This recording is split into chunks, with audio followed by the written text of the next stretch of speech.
দিলদর উপজেলার ডুবাইল ইউনিয়নের আরমষ্ট মাঠে অনুষ্ঠিত হলো সেমিফাইনাল ফুটবল ম্যাচ। খেলার মাঠে দর্শকদের ভিড় ছিল চোখে পড়ার মতো।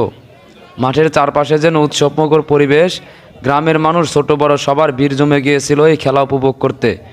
ম্যাচের প্রধান অতিথি হিসাবে উপস্থিত ছিলেন দিলদর নাগরপুরের বিএনপির মনোনয়ন প্রত্যাশী বাংলাদেশ জাতীয়তাবাদী নাগরিক প্রজন্ম দলের কেন্দ্রীয় নির্বাহী কমিটির সভাপতি জনাব জুয়েল সরকার। তিনি খেলা শুরুর আগে খেলোয়াড়দের সাথে কৌশল বিনিময় করেন এবং সবাইকে খেলাধুলার প্রতি উৎসাহিত করার আহ্বান জানান।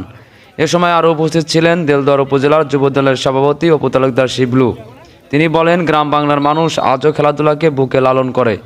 বিশেষ করে ফুটবলকে ঘিরে মানুষের আবেগ সত্যিই বিস্ময়কর।